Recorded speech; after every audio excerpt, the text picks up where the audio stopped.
It's streaming. There you go. This is the most We're exciting alive. part, because you get to see the people that join in. You get to read the comments, if of course they do write comments, and you get to see how many people are actually watching. At the moment, it's 0, but it takes a couple of minutes. So exciting. We'll just talk to each other with nobody. It's fine, If I was sure that this was going to be the case throughout the video, I wouldn't worry. But it happens that Yeah. you start to say things that other people shouldn't listen to, and all of a sudden you see 22 people listening. And then it's forever immortalized. Yeah, exactly. But it takes a couple of minutes for people to join in, but it's fine. The most important thing is not to start unless somebody is actually watching. But anyway, later on, what I'm going to do, I'm going to wait a couple of hours until it's transcoded, and then I'll go and trim the first part that it's not, And then probably what I'll do, I'll also make a better thumbnail, because this one, it's...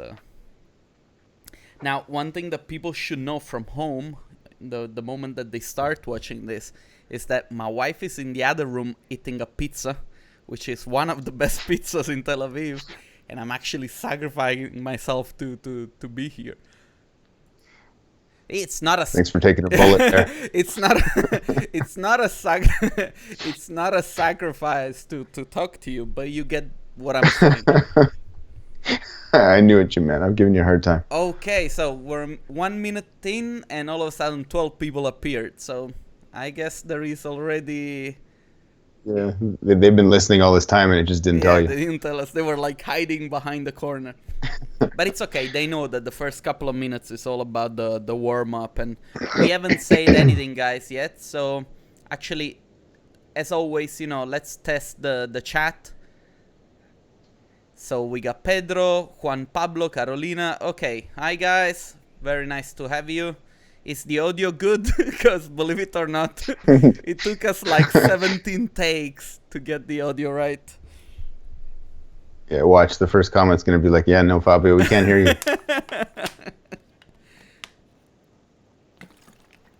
Hello. Hi, Frank. Okay, so people are there. So I'm just gonna hide the erase everything. It's fine. It seems like Juan says pizza. Yeah, I should go and eat the pizza. Okay, you guys stay there for like 5 minutes. I'm just gonna just grab a piece. I'll come back with the pizza. All right. Okay, good. So what I'm gonna do, I'm just gonna hide a little bit the chat, and I'm gonna first of all welcome you to my channel, Jeff. Thanks a lot for taking the time for doing this. Thanks for having me. It's always really exciting to hang out. I mean, not on a formal context like this, because we're trying to look I'm trying to look very professional, but but anyway, for those of you who are watching and don't know who Jeff is, why are you watching? So basically, let's talk a little bit about the relationship between you and I, so I can tell people how I know you. In Sure. 2013, I think, I reached out to you because we were organizing what then became the D2 conference. We were struggling a little bit back then because of personal organizational issues. And I remember that I used to read your the CGarchitect blog, where all the articles were posted when I was working as an architect in an office in London. And I remember seeing your picture, and I was like, oh, this guy's so cool. Look at this, how cool this is. And then, I remember Facebook was brand new and not a lot of people were on social media. And I sent you a friendship request, but you never really answered. And then I remember I was talking to Jason, and I was like, oh, we could really use the help of somebody like Jeff, And then Jason said to me, oh, you should try. Send him a request and see if he answers. And I said, yeah, but I already did, and he never answered. And then he said, do it again. And then I sent you the request, and you magically answered. And I was like, oh my God, I can't believe that this is happening. And then you made the trip to Vienna together we managed to launch that D2 conference. It was actually a very big success given the context and everything. So in a way, I owe probably 90% of that success to you and the stuff that you did for us and the help that you gave us.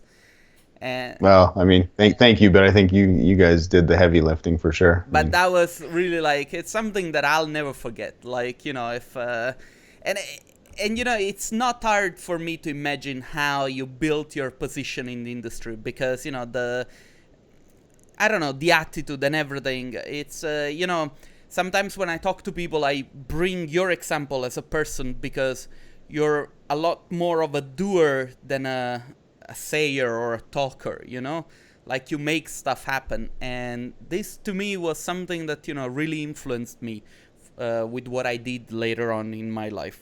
But anyway, this is just a story to tell people how we got to know each other.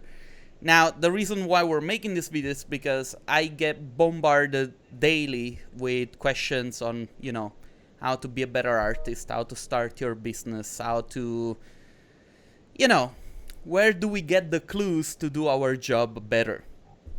And I think that eventually I've learned a lot more from you and your industry surveys and all the work that you did, you know, to pull out data and kind of like spreading information around the industry.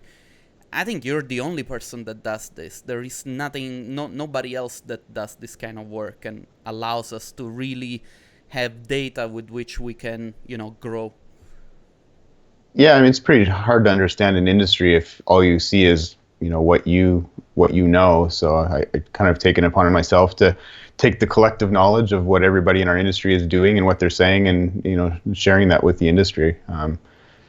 Definitely been something that I've been doing for a while now, and I think I'll be doing it for a while yet. So yeah, it's you know, if you guys haven't done it already, go and check out the CGarchitect website. But I doubt it. I mean, every single visualizer should have an account on that website.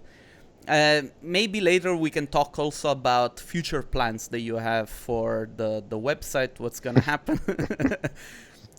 I'm not gonna say anything. Maybe a little bit. Yeah. Maybe a little bit. I don't want to give away too bit. much just yet. So listen, I want to start off by asking you, you know, okay, if let's try to make sense of what I have in my head. A lot of people, you know, they focus a lot on the visual aspect of doing this job. For instance, you know, making pretty renderings, making pretty images, knowing the software, knowing how to present work, which is, of course, a very important component. But I feel personally that not understanding or having very little understanding of the economical side of things actually damages the career of a person. What do you think? Yeah, I mean, you can only go so far in this industry making pretty pictures. At the end of the day, people aren't hiring you to create pretty pictures because they want to hang it on their wall. I mean, they have a business objective that they're trying to meet. There's a story they're trying to tell. There's a property they're trying to sell. So you need to approach this business as that. Certainly, the creation of imagery is a core component of what we do, but yeah, you have to run a proper business as well.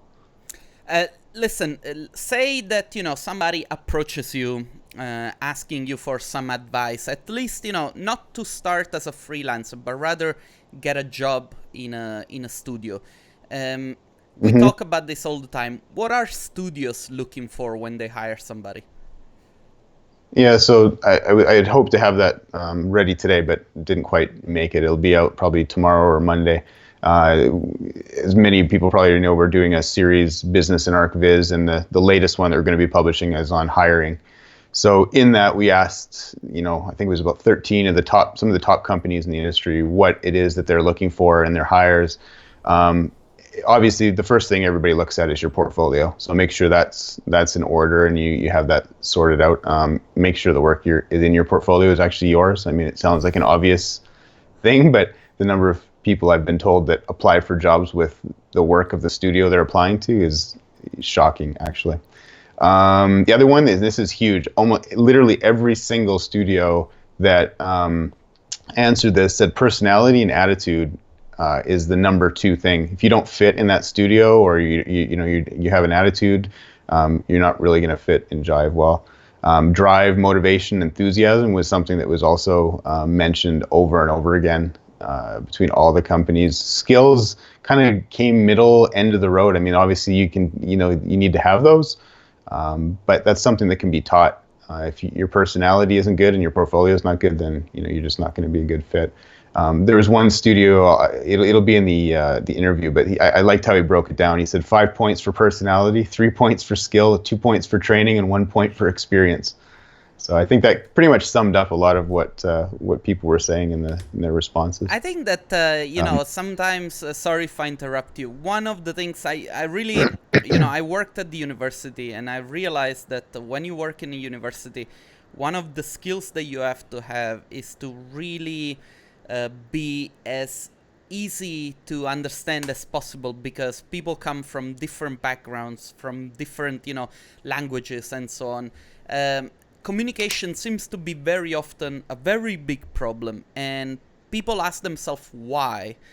And I can tell you that for instance, the emails that I get from people that are looking for help, they address me with like bro, or like yo bro, and I'm like, I still do this as a job. I put the effort to deliver as much information as possible. Despite the language barriers and social barriers, there should be some sort of like elegance and professionalism and standards to stick to. And I feel like it's important to address that already now, because people are like, well, my skills are great, bro. Yeah, I mean, again, this is a business, and it doesn't matter whether you're communicating with your peers or a potential client. I mean, you need to portray yourself in a way that suggests what you're doing. And if I were a client and I got an email that said, "Hey, bro, I've got some great renderings. Do you want to hire me?" I think the delete button would be the first thing I pressed. The bro button, the exactly. Bro company. Anyway, and okay, this is probably one thing that I would like to say about this is that what applies for applying for jobs in a studio does not really apply for, if you want to make it as a freelancer. Like, for instance, a couple of good points that you made is, that you have to have a very good portfolio for to work in a company, but very often you have to have a portfolio that reflects what the company is looking for. You know what I mean? Yeah, I mean, I think it depends. I know a lot of studios will hire based on certainly what your visualization portfolio looks like, but a lot of them are also interested in, what sort of fine art stuff do you do? Or do you do photography? Do you sketch? Do you paint? What other art mediums do you follow and do you participate in? I think a lot of people can have a much better sense of your artistic ability from looking at those things than necessarily what your Viz portfolio looks like. Yeah, that's because they can teach you how to run the software and manipulate the settings, but they can't teach you to have an eye. I was actually discussing this also with Alex O'Griff, and he said the same thing. He said in the beginning we were looking for people with technical knowledge because we thought that that's what was needed to compete. And then he realized that actually you need an artist, and then this artist can learn the technical part. Yeah. I think that's the frustrating part of what I see online. It's not so much at events. I think events are one of the few places where I see people talking about really what the industry is really about. But online, and I guess it makes sense because that's where everybody goes for help when they're trying to solve software problems. But that seems to be all we ever talk about online is the technical side of this industry. I mean, I don't think any client ever hired somebody because they had the best V-Ray or Corona shader. So I wish the conversation could be changed a little bit more to talk about how we make compelling images rather than how do we adjust this setting to copy so-and-so's image. Yeah, actually, to be honest, I research also this topic very often, and I think that there is, at least talking from a free, so to say, standpoint, probably is Pedro the only guy that really talks about that aspect of making images. You know, there isn't anything else that you can find online, at least for free, that I know of.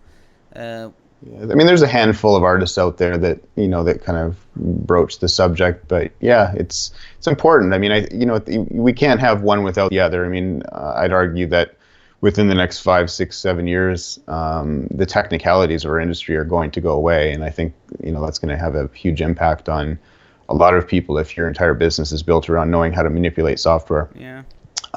But the whole industry, I mean, this is not a new industry. It's new in 3D, but it's been around for hundreds, thousands of years. We've been visualizing architecture, but it's always been about to tell a story and to try to communicate something in a compelling way. So I think to boil down our entire industry as this technical exercise where we're just throwing in our geometry and dropping in some lights and pressing render, and that's the whole industry. I think that's does a pretty big disservice to what people do. Yeah, no, I totally agree. Also, another thing that very often kind of like gives me issues is the fact that people have completely no idea how much it costs to make an image. Like the guesses are so random. And I made this video where I talk about pricing, and after I made that video, a lot of big companies reached out and they were like, actually, you forgot this and that, and some said, okay, we understand that you try to simplify it, but then there is this and that and this and that. And so many components that you really have to consider, which is, I realize even in simplifying this thing, probably I should make a second video where I address points that I left a little bit open.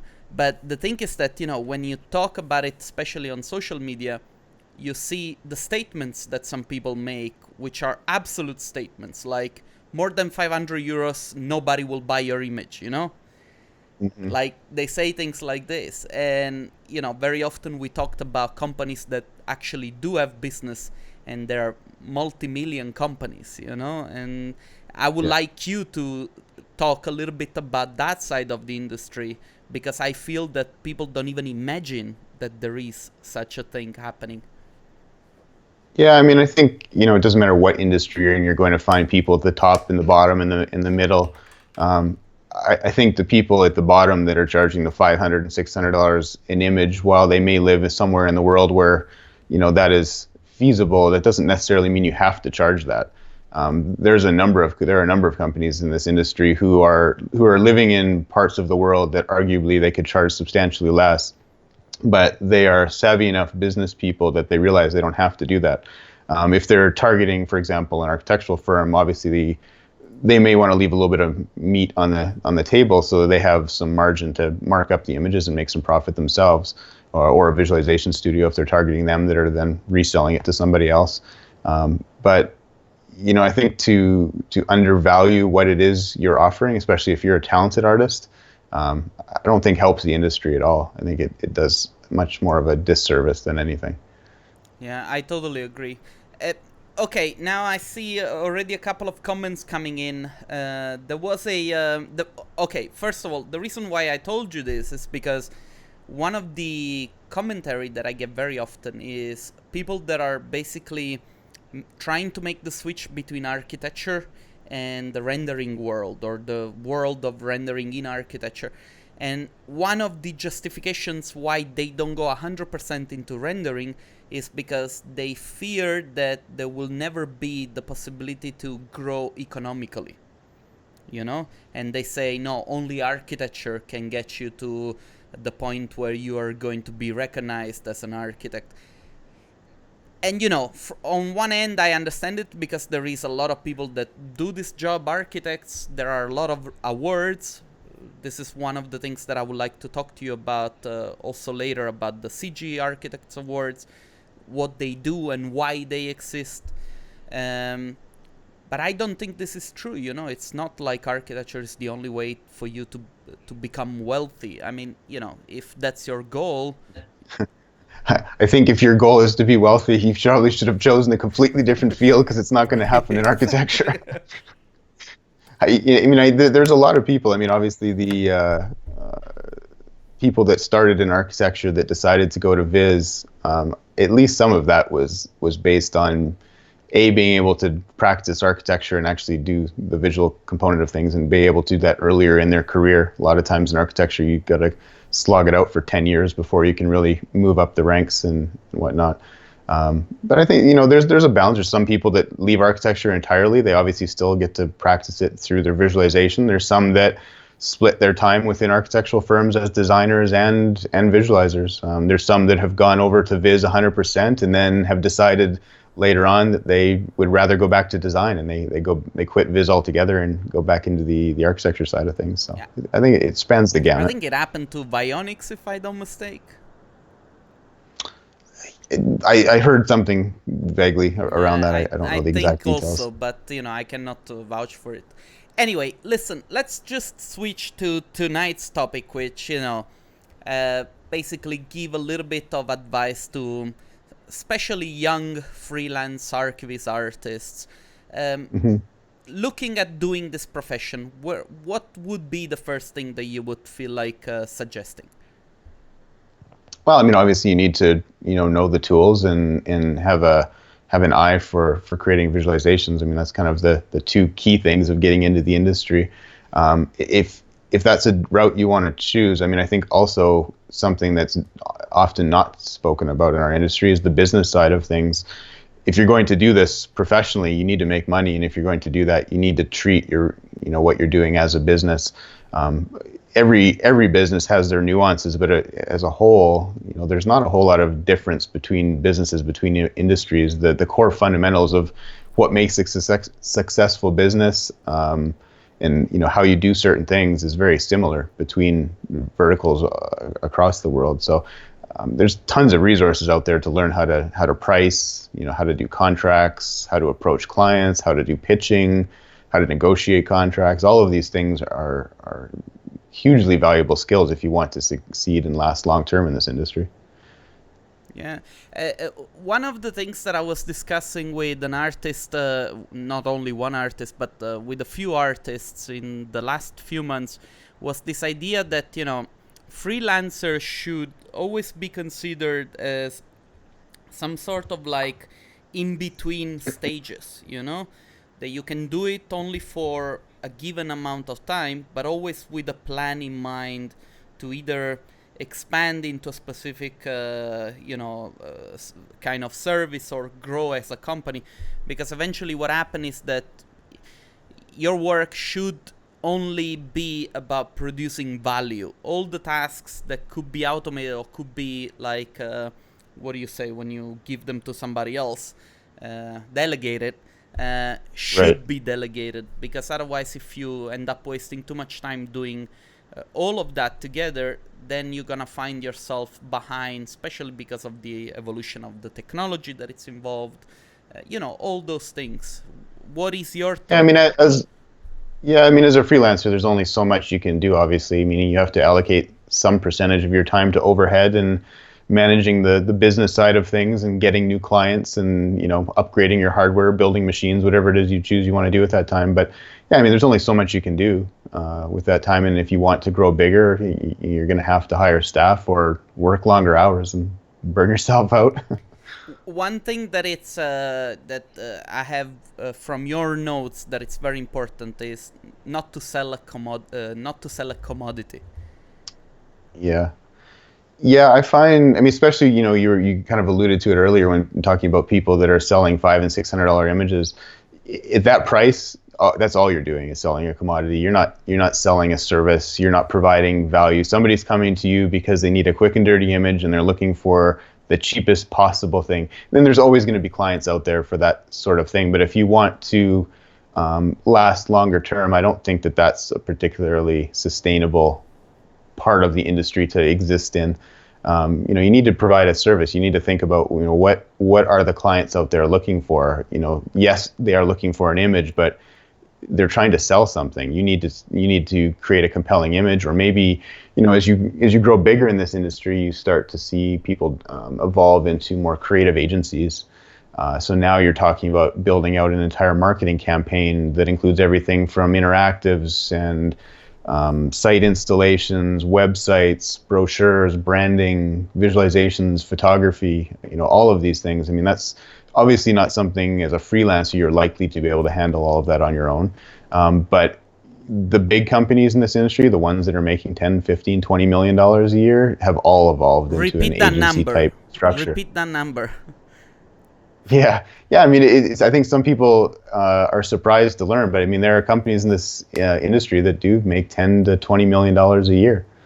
I think the unfortunate part, though, is when I go to events, and I find this especially true of the new people coming into the industry, you might mention the name of one of these companies, and they're like, who? I'm like, how can you not work in this industry and not know who these companies are? Not to say that you need to follow them religiously, but there's so much that can be learned from these. They've been around for 15 and 20, 25 years. You don't exist in any industry for that amount of time and not, have a core fundamental understanding of what it means to do business in this industry. So there's so much that could be learned. I mean, talk to them, go to events and talk to them, because I bet you'll learn more in one conversation than you'll probably learn 5 years of slogging out on your own. I think that there was a couple of years ago that I was talking to a person, I cannot tell you who, but I remember, I was asking him, how do you, make clients pay you? And he said, you call them. And I was like, yeah, but you cannot call them all the time. And he looked at me and he said, you call them all the time. And actually, I was supposed to kind of make a video with this guy, but we never really talked about it again. But it was very funny, to see, at least from my perspective, how certain things are, I take them not for granted, like, for instance, one of the things that I hate doing is pursuing clients for payments. At least in the D2 conference, I have Christian. Christian is a phenomenal lion when it comes to chasing clients. So, I have that part that it's covered. Actually, it's a little bit weird because they keep me away from everything that it's money related. Because to me, the D2 conference, it's like, yeah, come, don't worry, you don't need a ticket. And then, they call me angry. What the hell are you telling these people? And then it's been a couple of years that I don't take care anymore of the ticketing and money process. It just goes through Christian. But this is a funny thing to acknowledge in a way. You learn it very quickly that you have to do something about it. One of the questions that I always get is, how do you do when clients don't pay you? Well, first of all, we don't start a work without a deposit. Absolutely not. Yeah, exactly. Never. I mean, it goes back to treating this as a business. You need to think about these things. You can't just go into it without a contract or go into it without thinking about should we get some money up front, or is this going to be a long-term project? Because as you grow as a freelancer, maybe it's okay, but even as a freelancer, to have to wait on money to come in when you're spending especially on a long-term project, months on a certain project, you need to phase that money coming in, both to protect yourselves from not getting paid, but also to ensure you've got a steady cash flow that's going to pay your bills as you're working on this project. There's been a lot of companies I've seen over the years that have bankrupted themselves because they take on a massive project, put all their eggs in that basket, and then the client doesn't pay. Yeah. And now they've been floating the company for 6 months, and then they disappear. This is also, it can happen, it's always a risk. Sometimes I think it's something that happens very often, especially when you really do care about the type of work that comes in. You get very excited and you run ahead of the time, and then you get. There is a very good question, I think, that I was holding. If there must be a relationship between having a architecture degree and working in the ArchViz industry. Now, I let you take this one. Yeah, I mean, I think you'll find most people in the industry come from some sort of an architectural background. When you talk to the big studios and what they prefer, I wouldn't say it's unanimous, but it's high up there about having some sort of knowledge about architecture. I think that's one thing that if you go and you might be, coming from VFX, for example, or gaming, there is some degree of knowing how to read a blueprint and understanding how architecture goes together and how materials kind of work with each other that is helpful. That it's not something you necessarily want to be having to teach somebody. I think they'd rather teach them, how to be better at a software than teach them how to understand architecture. So I think that's, a fairly important Yeah, I mean, asset. one of the things that maybe I could add to this is that people that are very good at making 3D and are also architects at the moment are getting a lot of, they're being scouted by game companies to create like environments. Yeah, if you talk to anybody that works in the VFX industry, there is a huge number of architects working in that industry, and I think it just comes down to the training and I guess mentality of someone who is an architect. I mean, it crosses multiple disciplines, and it's a very versatile education. Yeah. Also, maybe this might be interesting for people listening. The salary seems to be a little bit higher than if you were working in ArchViz or architecture. In compared to what? Like if you were working in the game industry, like a modeler, I think I saw some offers for 60 to 80 grand. When actually, if you work in ArchViz industry, you might start from as little as 30, 40 to 50. So the game industry seems to be a little bit higher. I might be wrong, but I just looked through some I think it offers. depends on the studio. 15, 20 years ago, certainly working in that industry, you could make a lot of money. I mean, starting salaries way back then, I mean, you'd start in the 100 and people just jump ship from one studio to another, getting a raise every time they went to the next production. But I think those heydays have long since vanished. I have another couple of notes, stuff that I want to ask you. You say, stop focusing on settings and software. And, we talked a little bit about this. Now, the industry, of course, it's very much like it orbits around 3ds Max. You see a lot of studios asking for this. Now there is real time coming up, so a lot of Unreal and so on. But this can also change, right? I mean, it changes rapidly, very often. And, the reason why I'm asking you this is because a lot of people still are afraid that they are not going to be able to get a job somewhere because of the fact that they don't know the software. Yeah, I mean, I guess to a certain degree, software still does play a role in hiring a little bit. I mean, if you came to Studio X with an amazing portfolio, there's a good chance they may take you on and get you up to speed on the software. But if you, for example, knew nothing about V-Ray and it was a V-Ray shop, certainly the investment that company makes in you is substantially higher if you don't know V-Ray, because you're going to have to get up to speed and it's going to take months for that to happen. But if you're an amazing artist and you have a really good portfolio and they think you're going to be a perfect fit for the team, maybe they're willing to make that investment. So yeah, I mean, software does still play a part, but I think the skills of having that eye and having studied different forms of art and being able to operate in those spaces, I think is a far more valuable translatable skill than just knowing software X, because as I think you were suggesting, software can change. I wouldn't say it changes, overnight in our industry, but things do change, and the skill that can be applied to all of that is your understanding of composition and color and being able to tell a compelling story through imagery and film. Now, let's stick a little bit to the software side of things, especially if you're a freelancer. I try to teach my students, to get into the mentality of buying legal software. I think that there is, probably I'm just a believer, but there is some sort of karma when you use good software. At least on my side, if somebody comes to me and asks for a service and wants to give me very little money, I do put my foot down, because in the back of my head, I'm thinking, no, I paid for this stuff and I'm not going to give it cheap to you. And I fear that a lot of people that don't understand this, that's also one of the reasons why they don't have a problem pushing their prices down. Yeah, for sure. I mean, nobody's charging $500 and $600. I mean, there's only two ways you can operate in that space. Either you're running completely illegal and you're not paying for anything that you're using, or you're doing a volume that is so huge that you can afford to keep your prices that low. But yeah, I mean, everybody when they start, I mean, almost everybody I've ever known in this industry, you know, for better or worse, has used pirated software when they've been a student.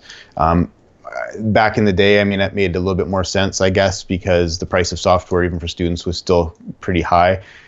Today, I mean, there's free student software, like next to nothing. There really is no excuse not to use it. And then once you transition into the you know, business side of things and you start earning money, I can't tell you how important it is to use illegal software. The number of people I have seen in the last few years who have been burned and caught by the software companies would shock you. And I'm not talking about a small little slap on the wrist. I mean, if you get one license of one software from a big vendor, you are going to be paying tens of thousands of dollars, you know, and legal fees. You know, you don't want to mess with this stuff. The software, I mean, I know for a fact that they have leaked, some of these softwares have leaked software out there themselves that have call home features that allow them to track you. They're trying to get people that are using the illegal software and find them. You could argue that their methods of doing so maybe aren't the, you know, totally above board, but who are you going to argue who's more wrong, right? Yeah, that's the thing. Who's you know? more wrong? I know a couple of people. I mean, in the past years that got caught and have had huge bills to pay, like really, really big. Yeah. I could not believe it myself. You know. Yeah, it's really. I mean, this one thing. I mean, I've worked in studios and been exposed to studios, and I understand how it happens. You know, maybe you have a small studio of 3 people, for example, and you know, you've purchased all the legal licenses, and then over the course of several years, now you're 20 people, and you keep telling yourself, like, right after we just landed this massive job and we just hired 5 new people, and you know, as soon as we get paid for this job, we'll get legal on all of these, and then maybe you scale down, or maybe you just, you know, the next big job comes in and you just keep putting it off, and next thing you know, half your studio is illegal, you know, and you got 20 people.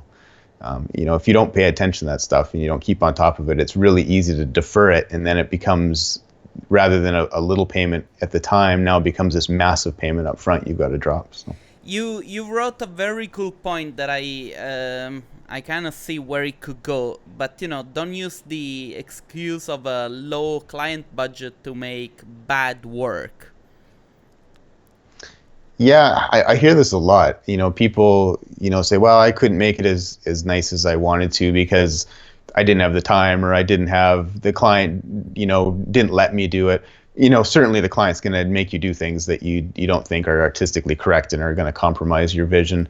But I don't necessarily think you should use that as an excuse not to create good imagery. It doesn't take you any longer to set up a good composition or a good lighting setup as it does to create a bad one. So, I mean, again, I totally get that there's going to be clients who are going to force you to compromise what you think should be done, and you know that happens all the time. But yeah, just don't fall back on that. Don't use that as an excuse to not improve yourself and think that the software, you know, is the be all end all. Also, I think that a good way to you know, fix this, in case that's actually the truth, because I don't think it's the truth. I think that people are just like, you know, they don't manage to get it right and they say, oh, it was the client's fault.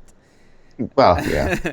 But one thing that that I would personally do is going back to the project and fix it afterward if I'm not happy with what the client said. You know what I mean? Yeah. Yeah, I mean, a lot of people do that. A lot of people that once they put the piece in their portfolio is the version that they would have created before the client got involved. So I see that a lot.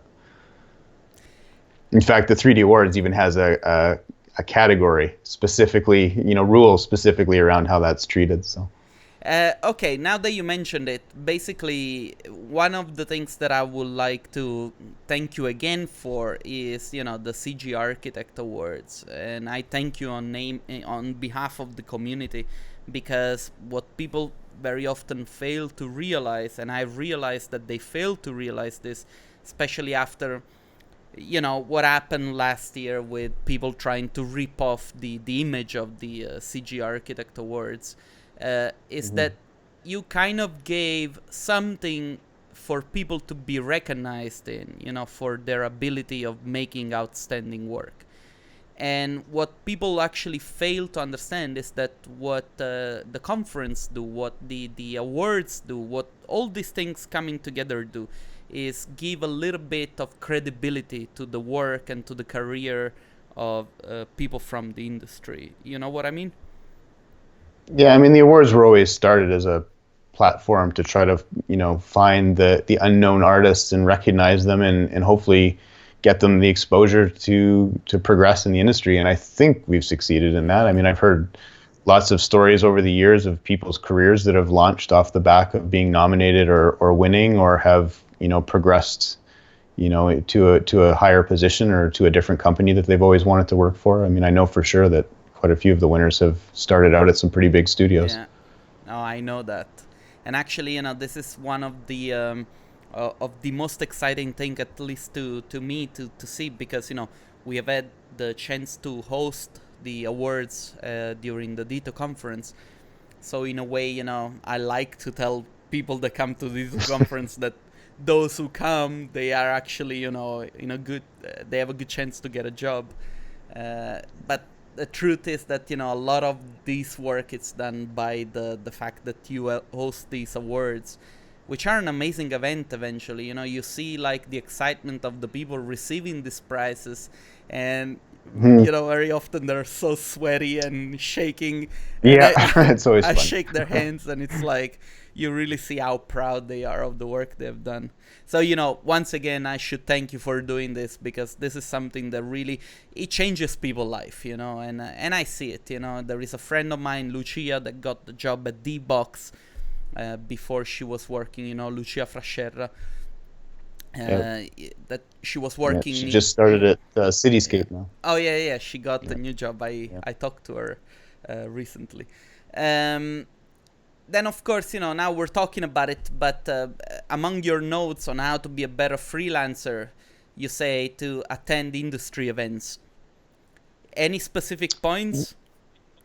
Yeah, I mean, it's interesting. I mean, I've been involved with events for 15 years in this industry, and just having done some research recently, the industry as a whole with visualization and architecture is about 150,000 people worldwide, and I haven't seen an event bigger than about 500 people ever in our industry, and that always boggles my mind a little bit. I think too many people, especially now, put too much emphasis on the online only component of communicating within this industry. And I think in your interview with Johan the other day, you guys kind of touched on this about how face-to-face is pretty key in building relationships, not just with potential clients if you're going to those types of events, but even your peers. A couple years ago, I had organized a few events with different top studios in the industry, and many of them arguably would be considered competitors that you would perhaps not think of them ever working together. But after having all met each other on the back of that gathering, most of these top studios collaborated in some way or another. I mean, it's not something you would have heard about in the public sphere, but there's a lot, whether it's like, hey, I need to do a helicopter shoot, who do you know in this city, and having instant access to that without having to spend time finding it or making a mistake, or even working on projects jointly together. So I think the networking component of being at events is huge. I think you can probably learn more from one event, and just the sharing of knowledge with different artists and learning their experiences is probably more than, like I said earlier, probably more than you could learn on your own just hanging out in forums or on social media. Yeah, also, not to say that isn't a valid form of communication, but I think events are even stronger in that regard. I think that also one of the biggest issues and things that I see a lot of people failing is the fact that they look for so strong for or so much for jobs for clients, and they want jobs from clients when actually probably the easiest way to get jobs is to freelance for big studios, because big studios, they always look for artists. Yeah, I mean, I think, it depends how you want to operate in the field. But if you're a freelancer that is looking to build relationships, I mean, at an event is a perfect opportunity. Even I've noticed in my own business, I mean, this is why I spend so much time on the road every year.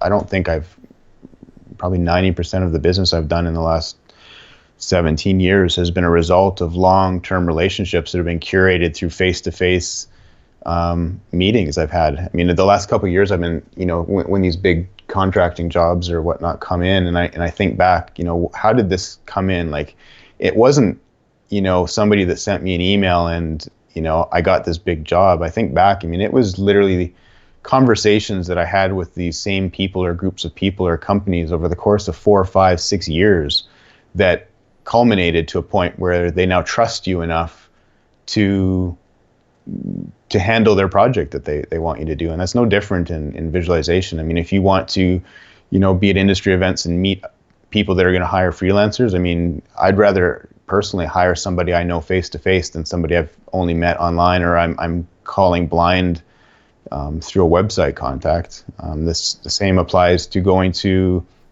industry events for real estate or architecture events where you're trying to look for, clients. Yeah. You stand a much better chance of trying to land those types of jobs if they've met you face to face and they have an idea. I mean, there's so much that's communicated non-verbally in meeting someone face to face. Most people who, do this on a regular basis can, size somebody up within seconds of meeting them. They know what they're all about. So no, it's true. Communication's important. It's true. I cannot stress that enough. One of the questions that came up right now is, how do you get a job online? And now we're talking about how important it is to go and see. I mean, this is a very big issue. I think that, it's online gives you accessibility to people, but it's not the same type of accessibility that you might get from, getting a meeting one-to-one with somebody. Also, in my personal experience, I found out that, actively looking for jobs, like for contracts or for, clients, by emailing them and telling them, we're doing renderings and blah, blah, blah, it works. It doesn't work. So no. There are so many companies out there that do that now. I mean, my inbox, I have a folder just of people that, I'm not even a client. And yet I get emails telling me about visualization companies that have these great rendering services. So, I mean, it gets to that point. If you're going to use that method of marketing, at least figure out who it is you're emailing on the other end first. Yeah, but we go back to this idea of communication, that people really think that they know how to communicate, but reality is that they don't know how to communicate. And I mean, to your point, back to your earlier point there about how do you get hired online. I mean, don't get me wrong. I mean, just because you're not at a live event or you don't meet someone face to face doesn't mean, you're completely shut out of the industry. Lots of people are hired, and found online. Most studios who are looking for new talent, look in a number of places, but the biggest that I hear on a regular basis are online communities. They like I say, we talked about this earlier, they look at the portfolio first. They're not going to consider you unless they see that you have some sort of talent. So whether that's some other medium, obviously most people are looking for Viz artists, so they're going to focus on the communities in our own industry, but they find your portfolio first. If they like you, then they'll probably reach out to you and try to make contact. And from there, they can determine whether or not you're going to be a fit personality-wise or whether your skills are actually applicable. There's plenty of amazing artists in this industry. I hear this all the time. Studios will look online, they'll find an amazing artist, based on their portfolio, but then find out that they're completely useless in production because they aren't efficient at what they do. The reality is, in a studio, you can't spend 3 months working on an image. It's just not practical. I mean, you have a week, maybe days. These, or couple they weeks at found out best. that the images are stolen. Well, that happens too. Yeah, that I happens too. come. Or the image was worked on. This is the other thing too. If you are approached, or if you get a chance to be interviewed by a studio, be really honest about what specifically you did on that image. Don't try to take, if you worked on it as a team and you were only responsible for the lighting or the modeling or whatever, you need to be honest about that, because there have been people that studio owners I've spoken to, where they've hired people that were told, yes, I did this image 100%. You can only pull that ruse off for so long. Once they throw you into the deep end and you are asked to produce images and you can't do it, you're going to get found out, and it's only going to, give you a bad reputation in the industry. So be really honest about what it is you can do and what it is you can't do, and what it is you did in the images that you're presenting. Yeah, no, and I completely agree. And also, one other thing that probably, it might come out a little bit as a rant, but I fear that a lot of people overestimate their skills. Like, I get Yeah. daily maybe 15 portfolios of Photoshop images of people that are just like, on a rendering. And it's like, yo, bro, what do you think? I'm like, yeah, very nice. Whoa. Yeah, I mean, one of the traits that studios in that interview I was talking about earlier mentioned that they really is just not compatible with working in a studio or a team is not being able to take criticism. That's the problem, yeah. On your images. So, if you think you're all that and maybe you're not, you need to be able to take that feedback on board and get better.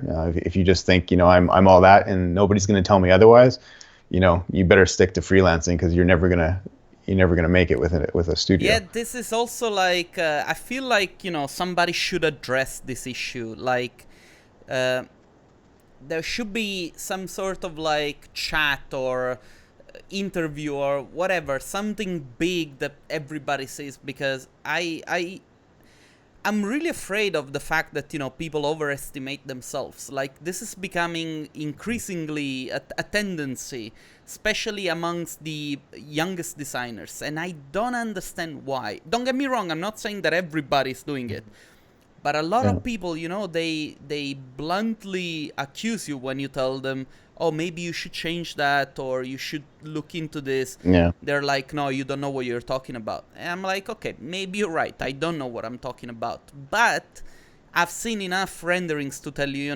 which one companies are going to go for. And I really think that this is a probably a generation sort of like issue between, the youngest designers and probably I stand in between you guys and the super young generations. But I feel that this is a real issue, like people not being able to take criticism and to take also executive directions on how to do the work.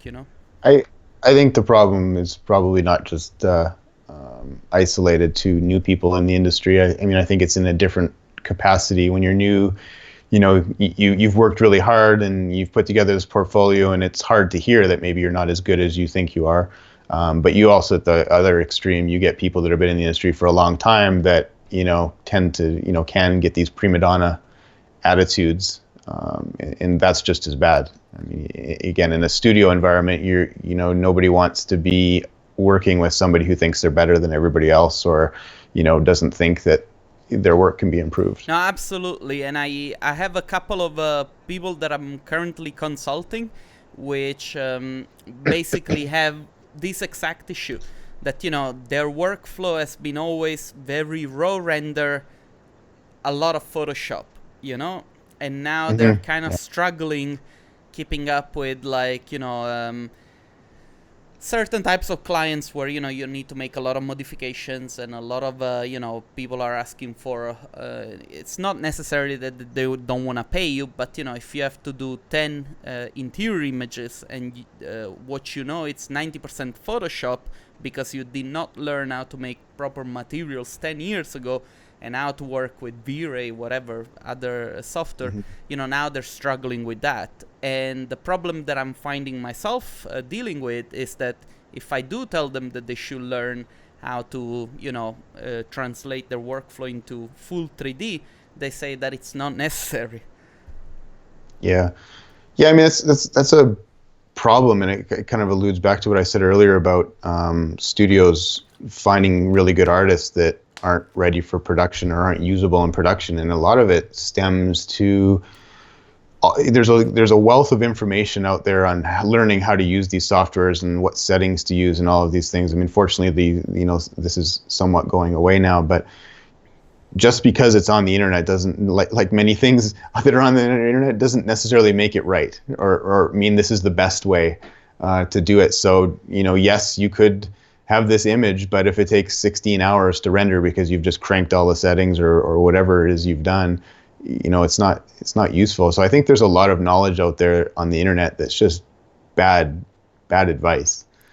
So you do have to be somewhat careful where you get the information. I mean, it's not too surprising. There aren't a lot of places you can go to get a formal training in our industry. So it makes sense that this is happening. It's funny that you're saying this because when I was working for V-Ray for Cinema 4D, a lot of people would come to me and they would say like, "Yeah, I read this on the internet," and I'm like, "Yeah, okay."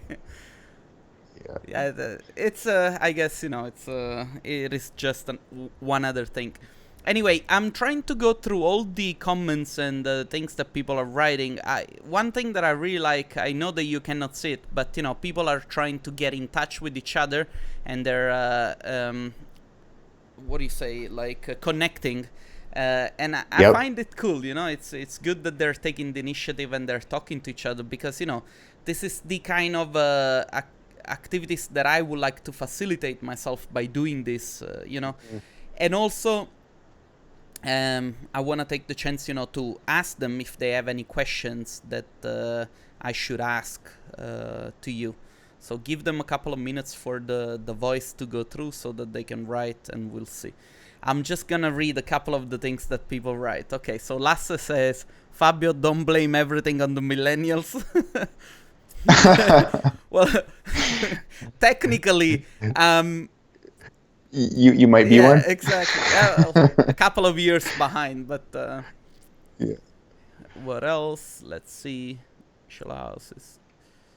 Okay, job offers. That's very good. Oh, my mic is soft. Do you guys hear me? Is the mic good enough? The volume? Not only the quality of the work is important, but also the way it's sold to clients, potential clients. Yeah, of course. Question: Hi Jeff, I saw you do surveys and analysis of ArchViz industry. How do you see the future of the industry? Where do you see it in 5 or 10 years or upcoming years? So so I think the excuse me, let me grab a bit of water here. I'll give you mine. Yeah, I think the one thing that we're seeing now is the offline rendering software is becoming a lot less settings heavy. That's the direction we're headed. I mean, it will 100% either will transition to software that is real time, or the hardware will progress to a point where we're rendering in real time. And the settings that we need to manipulate in these softwares, by virtue of the fact the hardware or whatever we're using on the back end for processing, will facilitate working in this industry in a way that what we do becomes virtual photography. So I think a lot of people have to think about what does that mean when, understanding and being a master of a software is not the key driver of what makes you successful in this industry anymore. So think about, let's call it software X, that, whether it's a real-time gaming engine or whether it's a bunch of hardware on the back end in cloud or local, how that happens, I think, is irrelevant. Just know that it's real time. So if you have a software that's real time, now think about, what that looks like in the design process. So you have a bunch of architects and designers that previously probably would have never been involved in the visualization side of things because they had no desire to learn all the technicalities of those softwares. But now all they need to do is take the existing Revit model or SketchUp model that they were already creating, There are already massive libraries of models, to add entourage. There's massive libraries of materials. So if all they're trying to do is just, visualize something simple, it's not necessarily a final marketing image, now they can do this. So now there's a democratization of rendering engines or rendering period across the entire design field. So I think just like what we saw mobile phones do to the photography industry, I think we're going to see the same thing in the rendering industry as well. And I think that's going to have a huge impact to a lot of people in our industry that have built their entire business around just being the one that is the only one that knows how to use this software to create these visualizations. If that's your only key, business, point that kind of separates you from everybody else, I don't think you're going to last too long in the field. Do I think that all of a sudden the whole industry goes away? No, absolutely not. I mean, there's always going to be a need for somebody to outsource something, but I think there's going to be a lot more people doing visualization throughout the entire design process, and then that changes how the clients that we have, real estate developers, architects, designers, how they interact with visualization companies. Because maybe some of this work is happening in-house now, and maybe a lot of the stuff that is outsourced now is only the marketing side, the higher end marketing side, or maybe they just don't have the in-house team. But yeah, I mean, I think there's that's certainly something to consider. The fact that things are 100% going to go real time, whether that's going to be a real time engine or just hardware that accelerates offline rendering engines, 100%. You talk to anybody who works at any of the big rendering engine companies, Unreal or Chaos Group or Corona, they'll all tell you the exact same thing. 100% this is all going to become real time. There is a question, somebody's asking, should I learn real time Unreal? I mean, this connects to what you just said. I think that in a way, you might learn it for now, but we will get to the point where V-Ray will be real time. Corona will be real time. So it depends who you speak to in the industry. Clearly, the people that work for the companies that create the real-time engines will have a different take than the ones that work for the offline engines. But I think, the real-time engines can get better in their fidelity. That will inevitably happen. Can the hardware accelerate quickly enough for the offline rendering engines to compete? That's the question, right? So, I mean, if the question is, who's going to win this? Is it going to be the offline renderers or the real-time engines? I don't know the exact answer to that, but the answer lies in where does the power come from?